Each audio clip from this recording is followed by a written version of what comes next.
우리는 지난 주일 하나님께서 아브라함을 가나안 땅에 들여놓으시고 그러고 난 다음에 그 후손들을 애굽에서 430년 동안 살게 하시다가 광야에서 40년 동안 또 살게 하시고 결국은 가나안 땅으로 다시 돌아오게 하시는 과정이 왜 하나님께서 그렇게 복잡한 과정을 거쳐서 결국 아브라함이 있었던 가나안 땅에 다시 오게 하셨는지에 대해서 살펴보았죠. 그 이유가 신명기 7장과 신명기 9장에서 기록되어 있습니다. 신명기 7장, 9장 함께 살펴봅니다. 다시 한번 신명기 7장, 9장입니다.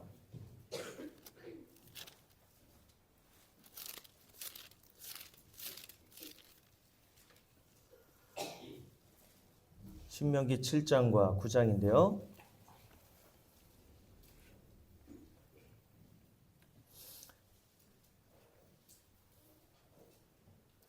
자, 6절부터 함께 읽습니다. 너는 여호와 내 하나님의 성민이라. 내 하나님 여호와께서 지상 만민 중에서 너를 자기 기업의 백성으로 택하셨나니 여호와께서 너희를 기뻐하시고 너희를 택하심은 너희가 다른 민족보다 수요가 많기 때문이 아니니라.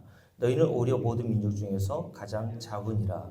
여호와께서 다만 너희를 사랑하심으로 말미암아 또는 너희의 조상들에게 하신 맹세를 지키려 하심으로 말미암아 자기의 권능의 손으로 너희를 인도하여 내시되 너희를 그 종 되었던 집에서 애굽의 왕 바로의 손에서 속량하셨나니 그런즉 너희는 요거 알고 하나님 나라의 모형인 가나안 땅에 들어가라고 이스라엘 백성들을 애굽에서 430년 광야에서 40년 세월을 거치게 하셨다고 말씀하는 거죠. 그런즉 너는 알라 오직 내 하나님 여호와는 하나님이시요 신실하신 하나님이시라. 그를 사랑하는 하고 그의 계명을 지키는 자에게는 천대까지 그의 언약을 이행하시고 인애를 베푸시니라 라고 말씀합니다. 요거 알고 하나님 나라 들어오라고 저와 여러분을 본향이 아닌 이 외국 땅에 우리를 보내주셨다고 지난주에 말씀을 드렸죠. 그래서 모든 성도들은 저와 여러분은 이 땅을 외국인과 나그네로 사는 자로서 히브리서 11장에 이 외국인과 나그네로 사는 성도들은 어디를 소망하고 살아야 합니까? 본향을 소망하며 살아야 한다라고 말씀드렸죠. 본향이라는 뜻은 원래 우리가 태어난 곳이 여기가 아니란 말이지 않습니까? 그러니까 하나님의 백성인 저와 여러분의 고향은 이 세상이 아니란 말이에요. 그러니까 저와 여러분은 이 세상에 잠깐 하나님이 보내주셨는데 왜 보내주셨다고요? 요거 알아먹고 오라고.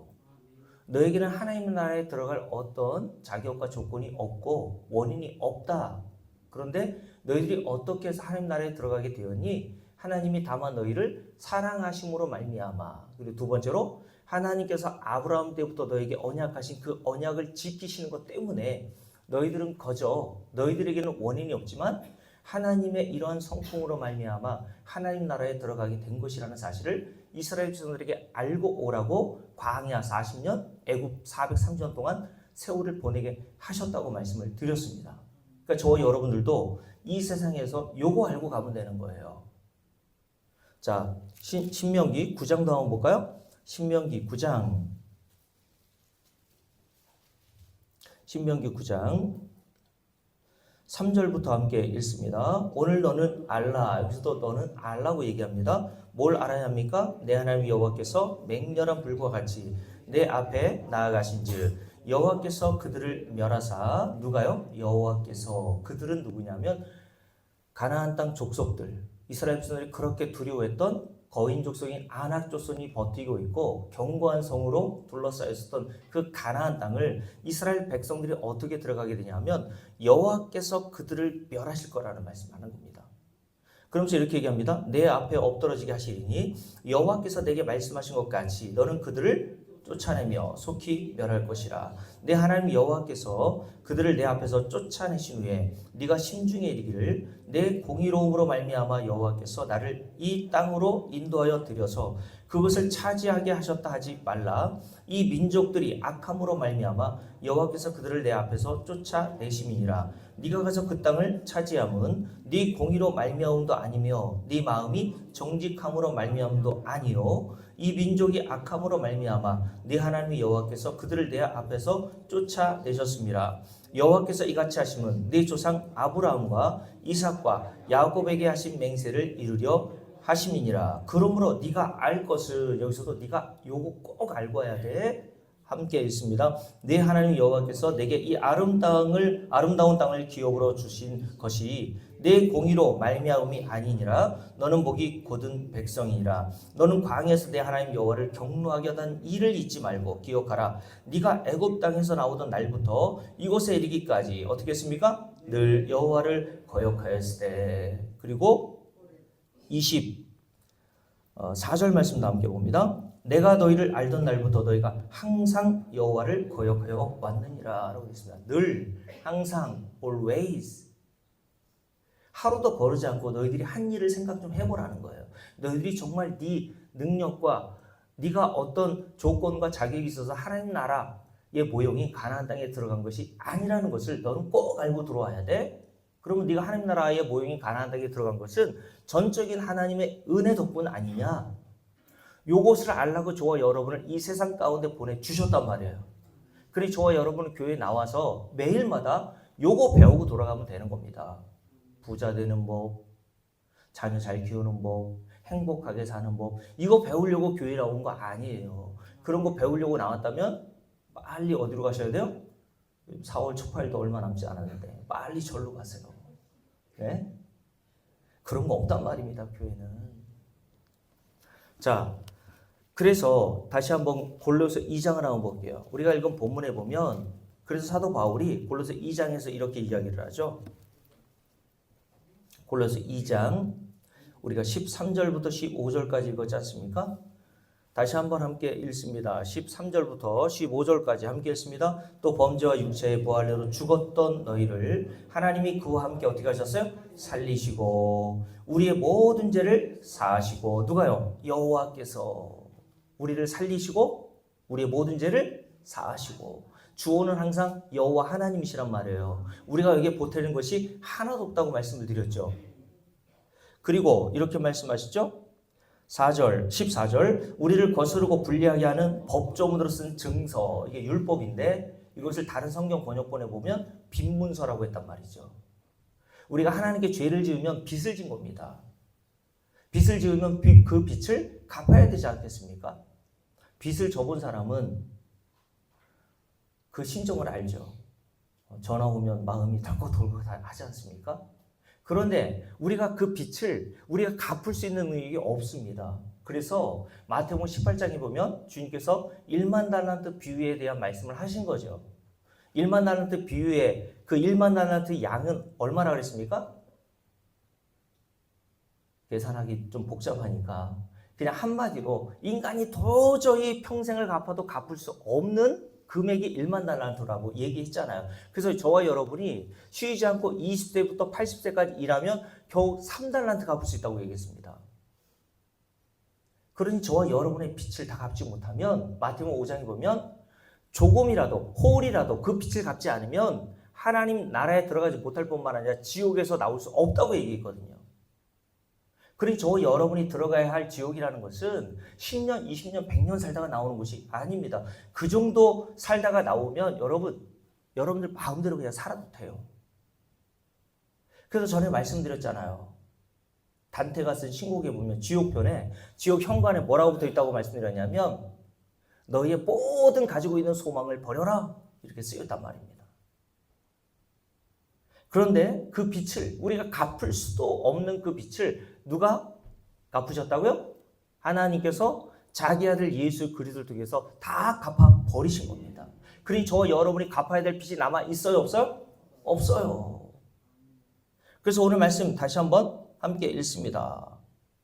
14절 우리를 거스르고 불리하게 하는 그 법조문으로 쓴 증서 빈문서를 지우시고 제하여 버리사 십자가에 못 박으시고 통치자들과 권세들을 무력화하여 드러내어 구경거리로 삼으시고 십자가로 그들을 이기셨느니라. 무엇으로? 십자가로 그들을 이기셨느니라. 그 당시에 십자가는 저주의 상징인데 오히려 사도 바울이 이제 거듭나서 보니까 십자가는 승리의 상징이 되었단 말입니다. 아, 십자가는 예수 그리스도께서 죄를 지어서 못 박힌 사건이 아니라 저와 여러분의 죄값을 다 치르고 빈문서를 다 제하여 버리시기 위해서 예수께서 십자가에 달려 죽으신 것이구나 라는 사실을 깨달았던 거죠. 그래서 저와 여러분은 하나님과 우리 주 예수 그리스도께서 십자가에서 합작하여 버려놓으신 그 은혜로 말미암아 거저 하나님 나라에 들어가게 된 것입니다. 그러니 광야 사건에서 우리에게 보여주는 내용이나 십자가에서 보여주는 내용이랑 동일하단 말이에요. 구약의 모든 사건은 십자가의 예표요 그림자일 뿐입니다, 여러분. 이렇게 십자가로 승리하고 나신 다음에 주님께서 우리를 어떻게 하셨다는 겁니까? 여러분, 십자가에서 승리하시고 이기셨다는 것은 어떤 전쟁과 싸움에서 승리하셨다는 것을 의미하는데, 당시 고대 전쟁은 승리한 자가 전쟁에서 진 자들이 소유하고 있는 전리품을 소유하게 되는 전쟁이었습니다. 그 중에 하나가 포로들이었거든요. 그러니 지금 사도 바울은 모든 인간은 아담과 하와 이후 죄를 짓고 난 이후 죄의 포로, 죄의 노예가 된 자들로서 그 죄에 대한 대가로 사망을 기다리고 있었던 자들이었단 말이에요. 그런데 하나님께서 아들이신 예수 그리스도께서 십자가에서 행하신 일로 승리하여 주심으로 죄의 포로 되어 사망을 기다리고 있던 신세였던 저와 여러분을 건져내신 겁니다. 그래서 사도 바울은 시편 68편을 인용하여서 에베소교회 성도들에게 보낸 편지에서 에베소 4장을 한번 읽어볼까요? 에베소 4장에서 이런 말씀이 기록되어 있어요. 에베소 4장입니다.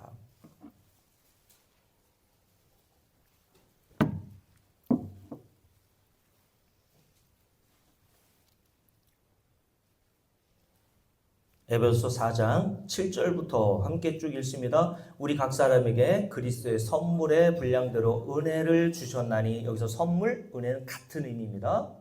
선물이 곧 은혜요, 은혜가 곧 선물이라는 뜻입니다. 그래서 구원을 가리켜 에베소 2장에서 뭐라고 그랬습니까? 그 은혜에 인하여 믿음으로 말미암아 구원을 받았으니 이것은 우리에게서 난 것이 아니요 하나님의 선물로 주어진 것이다 라고 말씀하잖아요. 자, 그러니 저와 여러분이 받고 있는, 지금 누리고 있는 모든 것들이 다 하나님의 은혜라는 겁니다. 그러면서 이렇게 얘기하죠. 8절. 그러므로 이르기를 그가 위로 올라가실 때에, 여기서 그는 누굽니까? 예수 그리스도시죠. 왜 주님께서 위로 올라가셔야 합니까? 그분의 본향이 하늘이잖아요. 우리가 새벽에 요한복음을 함께 살펴보고 있는데 요한복음 2장에서 세례 요한이 예수 그리스도를 가리켜 뭐라고 했습니까? 위로부터 오신 이라고 했어요. 그러니까 위로부터 오신 이 예수 그리스도의 말씀을 땅에 속한 사람이 이해하지 못하더라. 그래서 그 대표적인 모형으로 3장의 니고데모는 바리새인이요 성경 학자였단 말이죠. 성경의 전문가였습니다. 그런데 예수님의 말씀을 한마디도 알아듣지 못하더란 말이에요. 거듭남에 대해서 얘기했더니 니고데모 뭐라고 얘기합니까? 아니 이렇게 장성한 애가 어떻게 어머니 뱃속에 다시 들어갔다 나올 수 있습니까? 엉뚱한 소리를 하고 있죠. 이걸 예수 믿지 않는 사람들의 실상임을 보여주는 거예요. 그리고 4장에는 사마리아 여인이 등장하지 않습니까? 사마리아 여인과 대화할 때도 주님께서 생수의 근원인 자기 자신을 얘기하고 있는데 사마리아 여인은 육체적으로 갈증을 채워줄 수 있는 그물을 생각하면서 예수님께 그물 좀 달라고 하지 않습니까? 이 정도로 인간은 하나님의 말씀을 못 알아먹습니다. 근데 왜 저와 여러분이 하나님의 말씀을 알아듣게 되었습니까? 하나님의 은혜 덕분이란 말이에요. 맞습니까? 복음이 이해되는 것은 내 능력과 저와 여러분의 실력으로 되는 게 아니라 하나님의 은혜로 이 모든 말씀이 들려지고 깨닫게 된단 말이죠. 자, 그가 위로 올라가실 때 8절 말씀, 그러므로 이를 그가 위로 올라가실 때 예수께서 십자가를 지시고 죽으셨다가 3일 만에 부활하시고 난 다음에 하늘로 승천하셨죠. 그 위로 올라가실 때 어떻게 하셨습니까? 그냥 혼자 올라가신 게 아니라 함께 했습니다. 사로잡혔던 자들을 사로잡으시고 위로 올라가셨단 말입니다. 사로잡혔던 어디에? 죄의 노예와 사망의 노예에 사로잡혀 있었던 저와 여러분을 사로잡으시고 십자가로 승리하셔서 그 포로들을 빼앗아서 저와 여러분을 사로잡으시고 주님께서 위로 하늘로 올라가실 때 저와 여러분을 사로잡아 데리고 가셨다는 거예요. 여기에 저와 여러분이 한 일이 하나도 없지 않습니까? 사로잡혔던 자들을 주님께서 사로잡으셔서 위로 올라가셨다면 저와 여러분이 지금 있는 장소가 어디입니까? 어디예요? 발은 이 땅에 붙이고 살고 있지만 저와 여러분의 실상은 어디에 지금 살고 있는 거예요? 하늘에 있는 겁니다. 그래서 에베소 2장을 볼게요. 에베소 2장. 에베소 2장. 자, 4절부터 함께, 자, 3절부터 읽을게요. 함께 읽습니다. 전에는 우리도 다 그 가운데서 우리 육체의 욕심을 따라 지내며 육체와 마음에 원하는 것을 하여 다른 이들과 같이 본질상 진노의 자녀이었더니 긍휼이 풍성하신 하나님이 우리를 사랑하신 그 큰 사랑을 인하여 허물로 죽은 우리를 그리스도와 함께 어떻게 하셨어요? 살리셨고 너희는 은혜로 구원을 받은 것이라. 또 함께 일으키사 그리스도 예수 안에서 함께 주를 빡빡 부으라고 전에 말씀드렸죠. 어디 앉히셨다고요? 하늘에 앉히셨다. 그러니 저 여러분의 신분은 이 세상이 아니라 하나님 나라의 시민이라고 말씀하는 거예요. 그래서 자, 빌립보서도 한번 볼까요? 빌립보서 3장을 보세요. 빌립보 3장에 보면 사도 바울이 빌립보 교회 성도들에게 이렇게 이야기를 하죠. 자, 빌립보 3장입니다.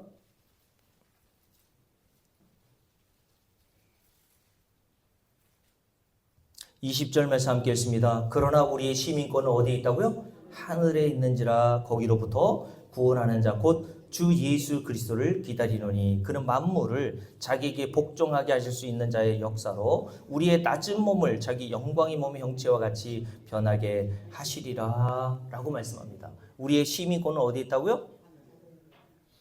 여러분의 시민권은 이 세상에서는 한국이라고 하는 국적을 가지고 있지만 저와 여러분의 진짜 시민권은 하늘의 시민권을 가지고 있는 자란 말이죠. 자, 다시 에베소서 3장을 볼게요. 자, 8절 말씀 다시 읽습니다. 함께 읽습니다. 8절. 그러므로 이르기를 그가 위로 올라가실 때에 저와 여러분 사로잡혔던 자들이었죠. 과거 완료형. 너는 그렇게 사로잡혀 있었어. 죄와 사망에 꼭 붙들려서 옴짝달짝 못하고 사망에 들어가야 될 처지에 있었던 자들이야. 그런데 그런 자들을 십자가로 승리하셔서 저와 여러분을 구원해 내셨단 말이에요. 그러고 나셔서 주님께서 사로잡으신 자들을 하늘로 올라가게 하셨고, 그리고 저와 여러분들이 뭘 주셨어요? 함께 읽습니다. 사로잡으시고 사람들에게 선물을 주셨다 하였도다 라고 되어 있습니다. 여기서 선물은 은사를 얘기하는 거예요. 저 여러분에게도 다 은사들이 있단 말입니다. 그 은사들은 자랑하라고 주신 것이 아니라 하나님께서 저와 여러분에게 선물로 거저 주신 겁니다. 그러니 어떤 은사가 있더라도 교회에서 어떤 남들보다 더 훌륭한 일을 한다고 해도 성도는 자랑할 게 없어지는 거예요. 제가 수요일날도 말씀드렸지 않습니까? 주기철 목사님이 일제시대 때 그 못이 뾰족뾰족 나온 송판을 걸어가시면서까지 찬송하면서 결국 순교에 이르렀다 해도 하나님 나라에 들어간 사람들은요 자랑할 게 없어요. 그 사도 바울이 고린도서 15장에서 뭐라고 했습니까? 내가 모든 사도보다 더 많이 수고했지만 그래서 자랑이 나옵니까? 자랑이 안 나오잖아요. 3층 전에 갔다 온 사도 바울은 실제적으로 하나님 나라를 갔다가 온 사람입니다. 근데 3층 전에 갔다 와서 그 3층 전에 갔다 온 자기를 자랑하는 거 봤어요? 천국과 지옥을 간증하고 돌아다녔습니까? 근데 왜 요즘 시대에 천국과 지옥을 갔다 왔다는 사람들이 그렇게 많아요? 사도 바울이 3층을 갔다 오고 한 말은 이거 한마디예요. 가히 사람의 말로는 표현하지 못할 말을 내가 듣고 왔다. 그럴 정도가 하나님 나라란 말입니다, 여러분. 근데 어떻게 인간의 말로 하나님의 나라와 지옥을 표현할 수 있습니까? 표현할 수 없어요. 그래서 사도 바울이 모든 사도보다 더 수고했지만 복음을 위해서 얼마나 많은 수고를 했습니까? 그럼에도 불구하고 사도 바울은 이렇게 얘기했죠. 나의 나 된 것은 다 하나님의 은혜로 된 것이다. 무슨 말입니까? 나 자랑할 거 하나도 없어 라고 시인한 것이라고 볼 수 있는 것이죠. 자, 성경 전체는 바로 이런 하나님의 은혜만을 증거하기 위한 목적으로 저와 여러분에게 주어진 것입니다. 그래서 사도 바울은 고린도서 1장에서 이렇게 이야기하죠. 고린도서 1장 한번 볼까요? 고린도서 1장 한번 봅시다. 고린도서 1장입니다.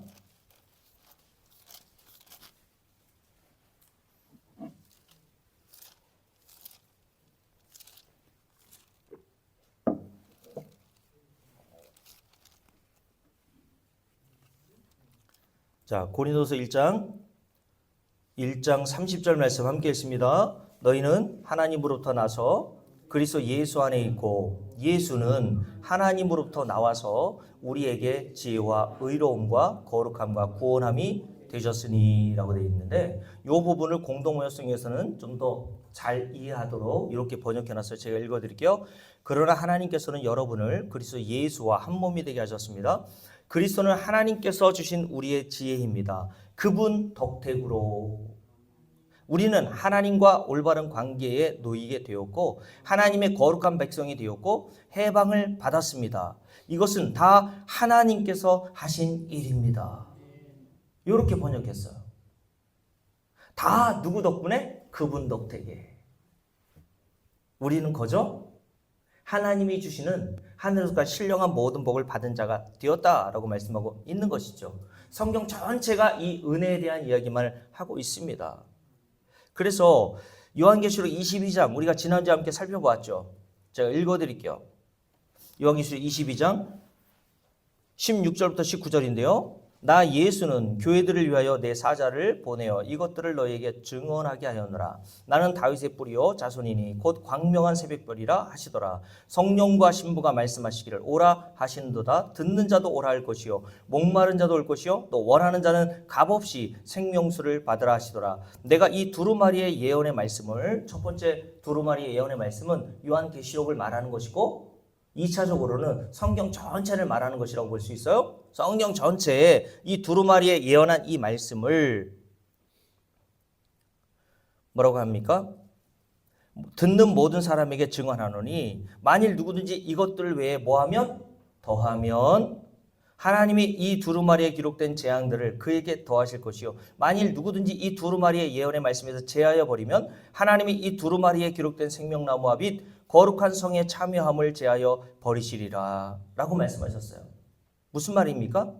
예수 그리스도께서 십자가에서 행하신 공로와 은혜로 우리가 거저 구원을 받고 하늘에 속한 모든 신령한 복을 얻었다는 이 진리 이외에는 아무것도 이 성경에 보태거나 더하지 말라는 말이라고 하는 겁니다. 따라서 어떤 자들만 하나님의 백성으로 여기서 하나님 나라에 들여 보내시겠다는 것입니까? 자신과 자신의 어떠한 행위도 믿지 않고 오직 예수 믿는 자들만 들여 보내시겠다고 말씀하시는 거예요. 예수를 왜 믿습니까? 내가 바라볼 것이 없기 때문에 예수를 믿는 겁니다. 이 진리 하나 배우고 오라고 하나님께서는 저와 여러분을 이 땅에 잠시 보내주셨다가 여러분들이 이 진리를 알 때에 하나님이 적정하신 수준이 있단 말입니다. 사람마다 좀 다르지만 하나님이 계획하신 그 적정한 수준에 이르면 저와 여러분을 본향으로 불러들이십니다. 정순아 이제 와야지. 친구가 이제 와야지. 마귀가 오라 그러면 어떡할 거예요? 예수 믿는 자들은 하나님이 우리를 불러러 오신단 말이에요. 자, 그래서 이런 목적으로 요한복음 5장을 한번 볼까요? 요한복음 5장에 보면 베데스다 연못에 누워 있었던 38년 된 병자가 등장하는 겁니다. 38년 된 병자가 베데스다 연못에 누워 있을 때 예수님께서 그를 찾아가시죠. 그리고 그를 찾아가셔서 그를 치유하시는 일을 버리십니다. 근데 이날이 언제였습니까? 안식일이었다고 말씀하고 있죠. 자, 9절 말씀 함께 읽어봅니다. 9절 함께 읽습니다. 그 사람이 곧 나와서 자리를 들고 걸어가니라. 이날은 안식일이니 유대인들이 병 나은 사람에게 이르되 안식일인데 네가 자리를 들고 가는 것이 옳지 아니하니라 라고 얘기했어요. 안식일날 38년 된 병자가 치유받고 나와서 자기가 가지고 있었던 누워 있었던 자리를 들고 가니까 유대인들이 그 모습을 보고 왜 안식일날 일하냐고 비난하더라는 겁니다. 유대인들에게서 안식일은 생명보다 중요한 날이라고 그랬죠. 안식일을 기억하여 거룩히 지키라. 그러면서 안식일 날은 일하지 말라고 하셨잖아요. 근데 성경에서는 일이 도대체 뭔지를 구체적으로 말씀하지 않았어요. 그러니까 유대인들 나름대로 일이 무엇인지를 규정해 놓은 겁니다. 하루에 2km 이상 걸어가면 그거 일이야. 그래서 예수님의 제자들이 배고파가지고 밀밭으로 가는 그때에 그 안식일 날이었거든요. 손으로 그 밀을 비벼 먹었더니 유대인들이 그걸 가지고 또 정죄하지 않습니까? 당신의 제자들은 왜 안식일 날 추수하냐는 거예요. 왜 탈곡하냐는 겁니다. 이 정도로 유대인들은 안식일을 중요하게 여기고 있었던 사람이기에 38년 된 병자가 기쁨으로 그 자리를 들고 걸어가는 것조차 정죄했어요. 그러면서 이들이 누구를 또 비방하고 정죄합니까? 자, 함께 읽습니다. 16절 함께 읽을게요. 그러므로 안식일에 이러한 일을 행하신다 하여 누가요? 예수 그리스도께서 안식일 날 38년 된 병자를 찾아가서 그의 병을 치료하시는 일을 하셨단 말이에요. 그 일로 유대인들이 어떻게 합니까? 예수를 박해하게 된지라 라고 얘기했어요. 선한 일을 했는데 38년 된 병자를 안식일로 고쳐줬는데 유대인들이 그 모습을 보고 38년 된 병자가 자기의 자리를 들고 가는 것도 비방하고 그를 고쳐준 예수님도 박해하더란 말이에요. 예수님이 이걸 몰랐을까요? 예수님도 유대인입니다, 여러분. 그러면 예수님들도 유대인들이 얼마나 안식일을 중요하게 여겼는지를 아셨고 안식일날 이 일을 행하면 유대인들이 자신에게 이런 박해를 할 줄을 아셨단 말이에요. 그럼에도 불구하고 예수님은 꼭 안식일날 병을 고치세요. 꼭 안식일날. 마음이 베베 꼬이셨나? 꼭 안식일날 여러분 생각해보세요. 38년 동안 병들었는데 내일 오시면 안 돼요? 최도선 선생님 그렇지 않습니까? 꼭 유대인들의 비난을 받을 일을 안식일날 하셔야 됩니까? 내일 오시면 되잖아요. 하루 못 견딥니까? 그런데 왜 예수님께서 꼭 안식일날 이 일을 행하시냔 말이에요. 의미가 있단 말입니다, 여러분. 그 뒤에 이렇게 말씀하고 있죠. 함께 읽습니다. 17절 예수께서 그들에게 이르시되 박해하는 유대인들에게 이렇게 말씀하십니다. 줄을 보내세요. 내 아버지께서 이제까지 일하시니 나도 일한다 라고 말씀하셨어요. 내 아버지께서 일하시고 나도 일하고 있어. 이게 무슨 말입니까? 아버지와 내가 일함으로 38년 된 병자가 안식일 날인데도 불구하고 안식이 있어요, 없어요? 안식이 없었던 자였는데 그가 묶여 있었던, 매여 있었던, 종되었던 그 병에서 노임을 받게 하셔서 진짜 그에게 안식을 주셨단 말이에요. 저와 여러분이 어떻게 하나님 나라를 안식의 땅이라고 보통 얘기하죠. 그러면 저와 여러분이 안식의 땅에 하나님 나라에 들어가게 된 원인이 어디 있다는 거예요? 아버지 하나님과 그의 아들 예수께서 일하심으로 말미암아 저와 여러분은 거저 안식을 얻게 되었다는 말씀을 오늘 이 사건을 통해서 말씀해 주시는 겁니다, 여러분. 그러므로 자 18절 말씀 봅니다. 함께 읽을게요. 유대인들이 이로 말미암아 더욱 예수를 죽이고자 하니 이는 안식일을 범할 뿐만 아니라 하나님을 자기의 친아버지라 하여 자기를 하나님과 동등으로 삼으심이로라 라고 말씀하셨어요. 그래도 관계없이 주님은 안식일날 계속 병자들을 고치고 다니셨죠. 병자들에게 무슨 안식일에 안식이 있습니까? 그렇지 않아요. 몸이 아파봐요, 여러분. 안식일 주일이고 뭐고 그냥 아픈 것만 생각난단 말입니다, 여러분. 저도 요즘에 어깨 통증, 허리 요즘에 또 아프고 나이가 드니까 여기저기 병 들어가지고 나이 드신 분들께 죄송한데 제가 워낙 건강한 체질이라고 생각했는데 요즘에 자꾸 뭐가 좀 아파요. 그러니까 제 아내한테 그랬어요. 여보, 이렇게 조금만 아파도 하루가 우울한데 정말 나보다 고통 속에 사는 분들은 얼마나 힘들고 괴로울까. 그런 생각이 들더라고요. 여러분 근데 저와 여러분은 이 세상의 고통과 이 세상의 모든 아픔과 괴로움은요 잠깐이에요. 언젠가는 다 그런 고통과 괴로움과 슬픔이 사라질 날이 옵니다. 죽음 위에는 무슨 고통과 괴로움과 슬픔이 있습니까? 죽음 이후에 진짜 받아야 될 그 고통이야말로 진짜 고통이란 말입니다, 여러분. 그래서 시편 121편에 보면 하나님께서 뭐라고 하셨는 줄 아십니까? 낮의 해와 밤의 달도 너를 해치 못할 것이니 내가 너를 지킬 것이라고 말씀하시면서 내 영혼을 환난을 면케해 줄 거라고 말씀하셨어요. 여기서 환난이라는 것은 이 세상의 환난이 아닙니다, 여러분. 진짜 환난은 저와 여러분이 이 땅을 떠나 죽음 이후에 받는 형벌이라니까, 여러분. 그 형벌을 저와 여러분에게 면하게 해 주시기 위해서 아버지와 아들이신 예수께서 십자가에서 일하심으로 저와 여러분이 진짜 안식을 얻게 된 줄로 믿습니다.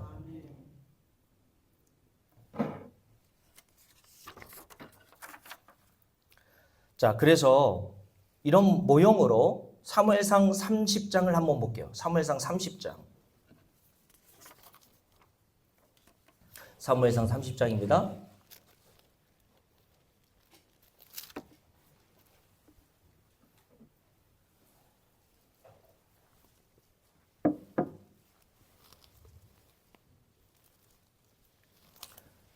오늘 아파가지고 마음으로는 30분, 30분만 하고 와야지 했는데 1시간 하겠네 보니까. 사무엘상 30장. 여러분 사무엘상 30장의 기록에 보면 이때 다윗은 사울 왕을 피해서 블레셋으로 피신할 때였습니다. 그런데 블레셋과 이스라엘 동족 간의 전쟁이 일어나 다윗이 출정하게 되죠. 그러나 전쟁에 출전한 블레셋 장수들이 다윗의 전쟁 출전을 부러워합니다. 왜냐하면 다윗은 블레셋 장수인 골리앗을 죽인 자임을 블레셋 장수들이 잘 알고 있었기 때문이었습니다. 그래서 블레셋 장수들은 다윗이 혹시 전쟁을 틈타 자신들의 뒤통수를 칠까봐 돌려보낸 것입니다. 이렇게 전쟁에 출전하였다가 자신이 거처하던 시글락에 돌아와 보니 아말렉 족속에 의해서 쑥대밭이 되어 있는 모습을 목격합니다. 아말렉 족속들이 다윗과 군사들이 없는 틈을 타 급습하여서 그들의 아내와 자식들과 모든 물건을 탈취해간 거예요. 이 일로 다윗이 백성들에게 죽을 위기에 처하게 됩니다. 함께 읽어볼까요? 자, 6절 말씀을 보십시오. 함께 읽습니다. 백성들이 자녀들 때문에 마음이 슬퍼서 다윗을 어떻게 하려고 합니까? 돌로 치자 하니 다윗이 크게 다급하였으나 그의 하나님 여호와를 힘입고 용기를 얻었더라 라고 얘기했어요. 다윗이 이끌고 있는 600명의 군사들이 자신의 자녀들을 철을 잃어버린 이 상황을 다 다윗 탓으로 돌리면서 다윗을 돌로 죽이려고 했던 거예요. 이들은 동고동락하면서 생사고락을 오랫동안 함께한 자들입니다.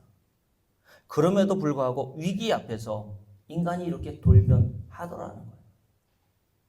이것이 인간입니다, 여러분. 좋을 때야 좋지. 여러분들에게 작은 손해라도 나면 금세 인간관계는 깨어지길 수밖에 없어요. 저는 목회하면서 이런 경험을 하도 많이 해서 사람에 대한 기대가 거의 없습니다. 그래서 요즘에 아무리 천상유수와 같은 말을 하다가 변한다 해도 저는 그 사람에 대한 실망감도 별로 없어요. 여러분, 이런 다윗이 위기에 처하자 한 일이 뭡니까? 하나님께 기도하는 일이었습니다. 그리고 하나님께서 다윗에게 응답을 주시죠. 아말렉을 추격하라는 응답을 주신 겁니다. 그러나 아말렉이 어디로 갔는지 도대체 알 수가 없었습니다. 그러다가 아말렉 족속이 병들어 시름시름 앓던 종 한 사람을 버리고 갔는데 그 사람을 발견하게 되죠. 그 아말렉이 버리고 간 종이 가르쳐준 덕분에 아말렉 근거지를 찾을 수 있었고 다윗이 급습하여 잃어버렸던 아내와 자식과 소떼와 양떼와 같은 크고 작은 모든 것들을 다 찾게 됩니다. 그리고 아말렉이 도망갈 때 버리고 간 전리품들을 다 얻게 되죠. 전쟁에서 승리하여 얻은 것을 전리품이라고 보통 얘기해요.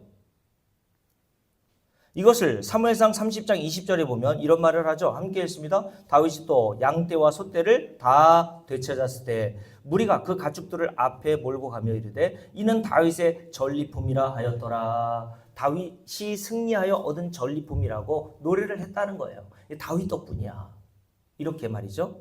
사람은 이렇게 손바닥 뒤집듯, 그죠? 좀 전에 뭐라고 어떻게 했습니까? 다윗을 돌로 죽이려고 했는데 승리하고 돌아올 때에는 다윗의 공이 크다고 이렇게 칭송하더란 말이에요. 잘 되면 누구 탓? 내 탓. 안 되면 조상 탓. 이게 인간의 본성이란 말입니다, 여러분. 그런데 여러분, 아말렉을 추격하고 전쟁을 치르려고 할 때에 어떤 자들이 있게 되었냐면요. 21절 한번 볼까요? 21절 함께 읽습니다.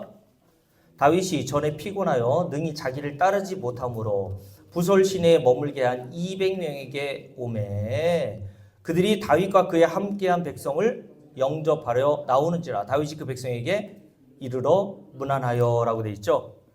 무슨 말이냐면 아말렉을 추격하다가 200명이 낙오된 거예요. 그러니까 600명이 따라가다가 200명이 낙오되어서 부솔 시내가에서 발 담그고 쉬고 있었단 말이죠. 그리고 나머지 400명을 데리고 다윗이 아말렉과 싸워서 승리하고 돌아오는 길이었단 말입니다.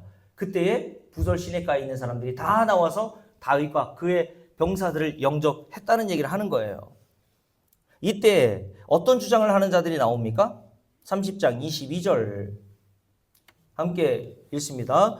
다윗이 함께 갔던 자들 가운데 줄을 그어놓으세요. 악한 자와 불량배들. 여러분 성경은 어떤 자들을 악한 자라고 하고 어떤 자들을 불량배라고 하는 줄 아십니까?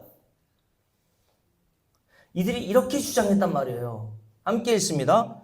그들이 우리와 함께 가지 아니하였으니 누가요? 200명. 부솔 시내가에서 피곤하여서 도저히 탈진하여서 전쟁을 치를 수 없는 200명을 부솔 시내가에 발 담그고 쉬고 있으라고 했다고 말씀드렸잖아요.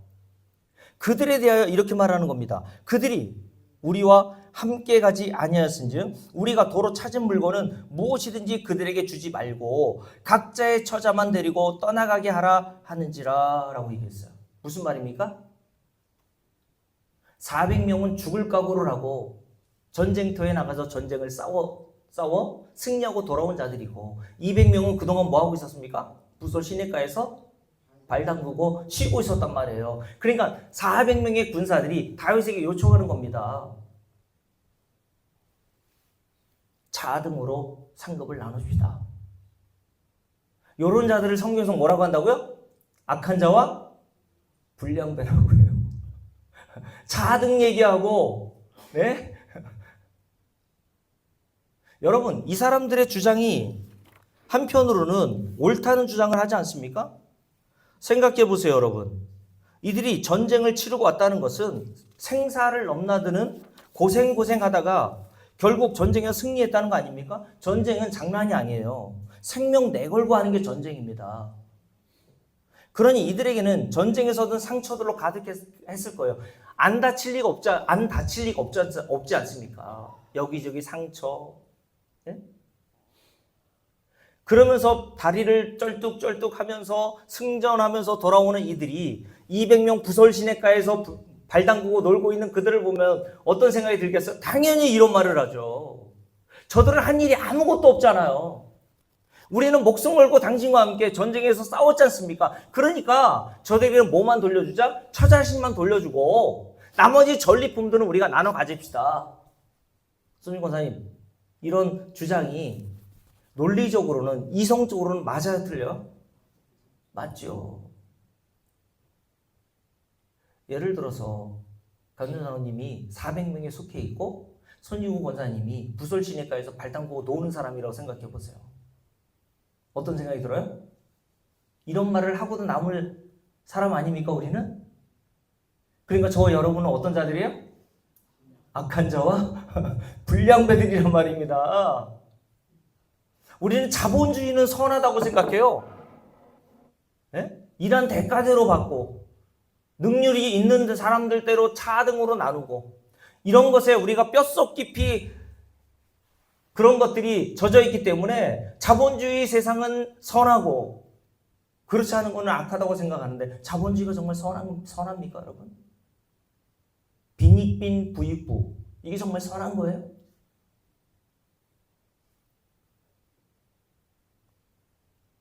여러분, 반면에 이런 주장을 하는 사람들 앞에 서 있는 부설 시냇가에서 쉬고 있던 자들은 어떤 생각을 했을까요?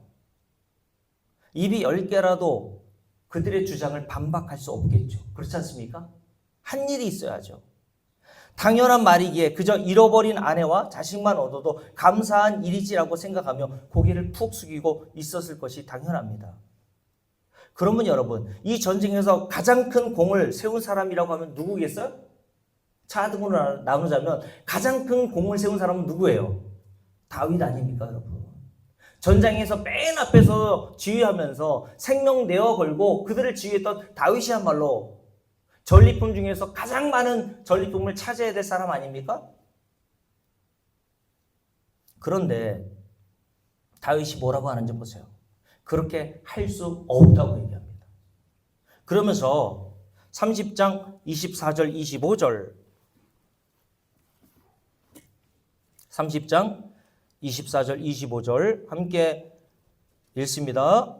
이 일에 누가 너희에게 듣겠느냐?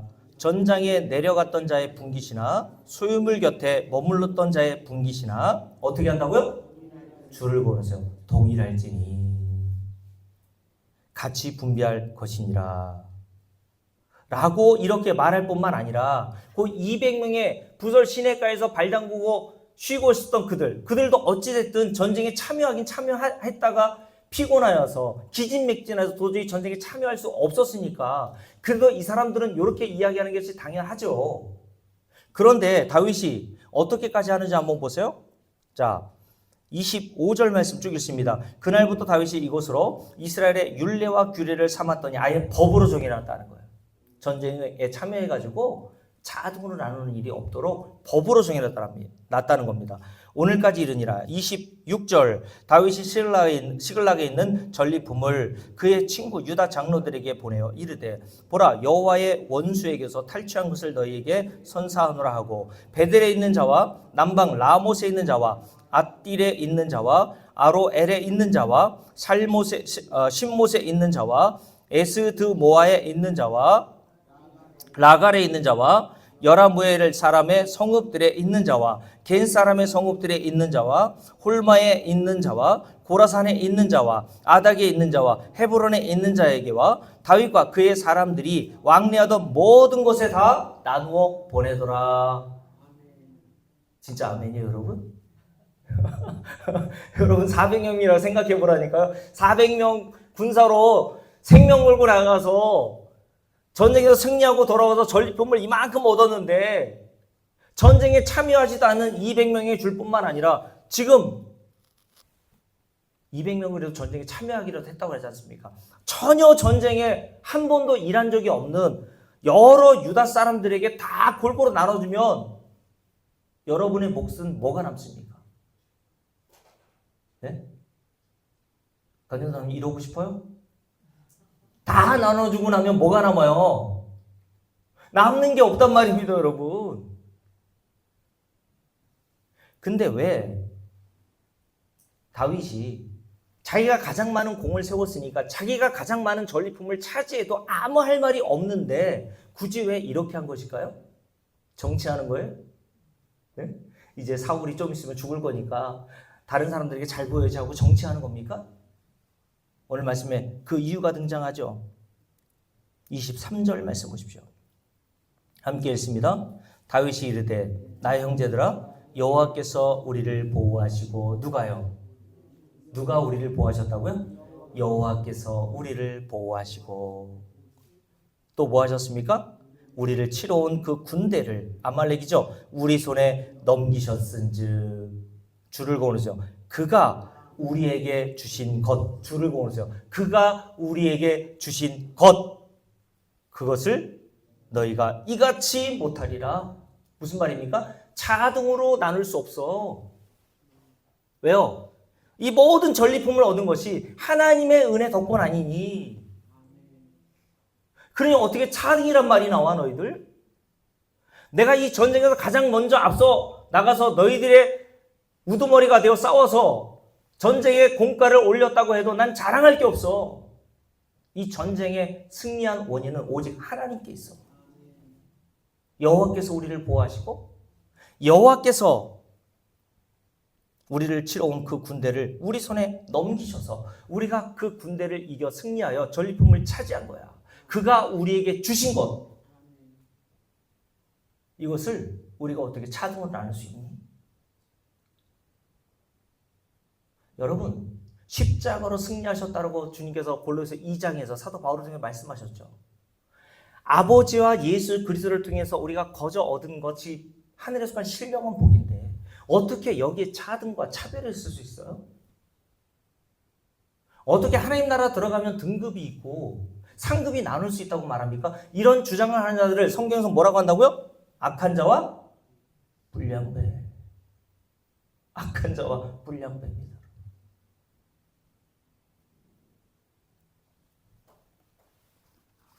그래서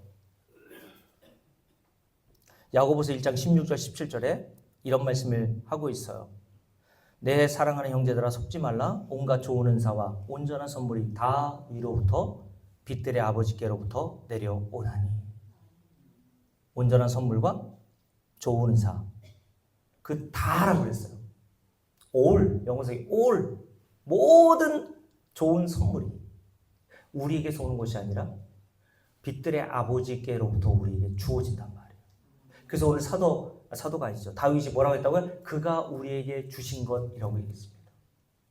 내가 노력하여서 얻어서 이 전리품을 소유하게 된 것이 아니라 그가 우리에게 은혜로 주신 거예요. 요렇게 은혜를 아는 사람들이 너그러워지는 거예요, 교회에서. 왜 인색한 줄 아세요? 은혜를 모르니까 인색한 겁니다. 그래서 제가 전에 말씀드렸잖아요. 인색한 사람 치고 예수 믿는 사람 없다고요. 마지막으로 사도행전 4장을 볼게요. 사도행전 4장을 보고 오늘 말씀 마치겠는데요. 사도행전 4장에 보면 초대교회 성도들에게서 일어난 일을 우리 함께 살펴보도록 합니다.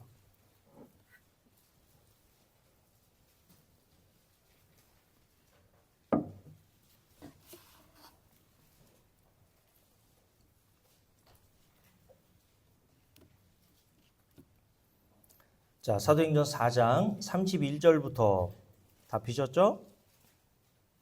31절부터 함께 읽습니다. 빌기를 다음에 모인 곳이 진동하더니 무리가 다 성령이 충만하여 담대히 하나님의 말씀을 전하니라. 믿는 무리가 한 마음과 한 뜻이 되었대요.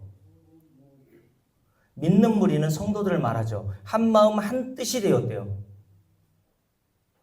여기서 한 마음 한 뜻이 되었다는 그 내용이 뭔지를 좀 이따 살펴보고 33절부터 함께 읽습니다. 함께 읽을게요. 사도들이 큰 권능으로 무엇을 증언했습니까? 주 예수의 부활을 증언하니. 여기서 주 예수의 부활은 십자가가 포함되어 있는 거예요. 사도들이 큰 권능을 받아서 했던 일이 뭡니까? 기적 일으킨 일이 아니에요. 우리 주 예수 그리스도의 십자가와 부활만을 증거했다니까요. 그랬더니 이 복음을 듣고 무리들이 어떻게 됩니까? 무리가 큰 은혜를 받았답니다. 큰 은혜를 받았대요. 여러분은 복음을 듣고 이렇게 성경에서 말하는 큰 은혜를 받아본 적이 있습니까? 큰 은혜를 받아. 이들이 한 마음 한 뜻이 되었대요. 성도는 오직 성경을 통해서 다른 것으로 은혜 받는 거 아닙니다. 성경으로 충분해요, 우리는. 시편 19편을 보세요, 여러분. 여호와의 율법은 우리의 영혼을 소생시키시고 우리의 마음을 기쁘게 하고 우리의 눈을 뜨게 해서 밝게 하시고. 하나님 말씀이 부족함이 있나요? 하나님 말씀으로 충분합니다, 여러분. 하나님 말씀 위에 뭔가 더 부족해서 다른 것이 있다고 하는 게 이상한 거예요. 저는 목사라서가 아니라 정말 복음을 깨닫고요. 이 성경 안에 들어있는 우리 골로새 2장을 배웠잖아요. 온갖 지혜와 지식의 모든 보화가 그리스도 안에 있다. 근데 이 보화이신 예수 그리스도가 담겨 있는 곳이 이 성경 전체 아닙니까, 여러분? 성경으로 뭐가 부족해요? 디모데서 3장을 보세요. 16절부터 쭉 나오면 모든 성경 하나님의 감동으로 된 것으로 교훈하고 책망하고 우리를 바르게 하고 의로 교육하기에 유익하니 뭐가요? 성경이. 간증이 우리를 유익하게 하는 게 아니에요. 여러분들은 그러므로 성도라면 이 성경을 통해서 드러난 예수 그리스도의 십자가의 사건을 통해서 여러분들에게 이런 은혜, 어떤 은혜? 십자가에서 하나님과 우리 주 예수 그리스도께서 일하여 놓으심으로 그 희생과 공로로 우리가 받을 수 없는 하늘에 속한 신령한 복을 받았고 그 하늘에 속한 신령한 복의 실체가 무엇인지를 여러분들이 안다면 여러분들은 하나님을 찬송할 수밖에 없어요. 저는 그러므로 사도들이 큰 권능을 받아 우리 주 예수 그리스도의 부활을 증언한 것처럼 저도 성령이 충만한 목사라면 이것 이외에는 저와 여러분에게 증거할 게 없어야 돼요. 그러면 몇 명이 안 되더라도 이 복음의 말씀으로 큰 은혜를 받는 사람들이 나온단 말입니다, 여러분.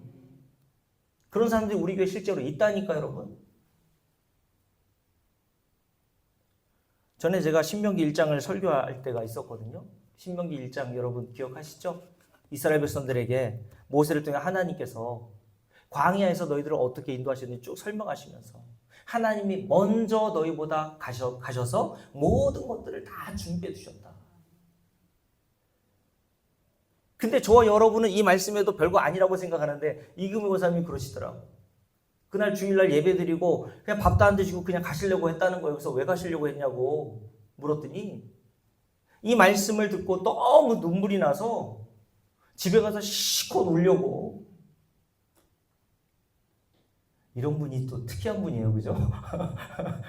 여러분은 그런 은혜 받은 적 있어요? 그런 말 한마디, 이 말씀이 여러분에게 적용되어서 다른 어떤 사람들의 간증이 아니라 이 말씀 한마디로 그렇게 감동된 적이 있냐고요. 이게 성도란 말입니다, 여러분.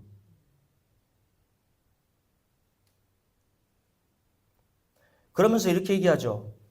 이렇게 한마음 한뜻이 되어 어떻게 해요? 주 예수 그리스도의 십자가의 복음 부활을 듣고 큰 은혜를 받았단 말이에요. 이걸 믿는 무리라고 합니다. 그래서 32절에 믿는 무리가 그러면서 어떤 자들이었대요? 한마음 한뜻이 되었대요. 당연하죠. 성령은 한 성령이잖아요. 그러니까 저와 여러분에게 이런 은혜를 성령을 통해서 깨닫게 해주시면 한마음 한뜻이 된단 말입니다. 그러면 어떤 것에 한마음 한뜻이 될까요? 그 뒤에 볼게요. 함께 읽습니다. 믿는 무리가 32절 한마음 한뜻이 되어 모든 물건을 서로 통용하고 주를 공으로서 여기에 자기 재물을 조금이라도 자기 것으로 아는 이가 하나도 없더라. 여기에 한마음 한뜻이 되었다고 말하는 겁니다, 여러분. 뭐라고요? 자기 재물을 조금도 자기 것이라고 여기는 자가 하나도 없었대요. 그래서 나온 게 뭡니까? 자기가 가지고 있는 것으로 가난한 자들, 형제들을 돌보는 데 사용하더란 말이에요. 여러분 이런 은혜 받고 싶나요? 우리 주 예수 그리스도의 은혜를 여러분들이 받으면요. 이렇게 너그러운 자가 될 수밖에 없다니까 여러분. 왜요? 우리가 사무엘상 30장에서 배웠잖아요. 다윗이 자기가 전쟁을 통해서 얻은 그 모든 전리품을 뭐라고 그랬습니까? 그가 우리에게 주신 것이라고 얘기했어요. 오늘 믿는 무리들이 동일하게 다윗과 같이 동일한 고백을 하는 겁니다. 내가 가지고 있는 모든 소유, 내가 누리고 있는 모든 혜택들이 내 노력으로 온 것이 아니라 하나님의 은혜와 공로에 의해서 주어졌다는 사실을 깨닫고 이들이 서로 자기의 것을 너그럽게 나누더라는 말입니다. 이런 큰 은혜를 여러분들이 받으시기를 주의 이름으로 축복합니다. 이런 은혜를 받는 자들이 믿는 무리고요. 교회가 이런 것으로 성령으로 한마음 한뜻이 될 때에 하나님 나라 본향에 가기 전에 우리 교회 안에서 하나님 나라를 조금씩 체험할 수 있게 되는 겁니다. 하나님께서 저와 여러분에게 십자가에서 이미 이루어 오시고 승리하심으로 전리품들을 우리에게 거저 주셨는데 그 전리품이 하늘에 속한 모든 신령한 복이에요. 그 하늘에 속한 신령한 복을 우리가 받은 자들로서 함께 그 하늘에 속한 신령한 복을 나눠 가진 성도들을 이렇게 섬기며 살아가는 은혜의 길을 주의 이름으로 축복합니다. 찬송가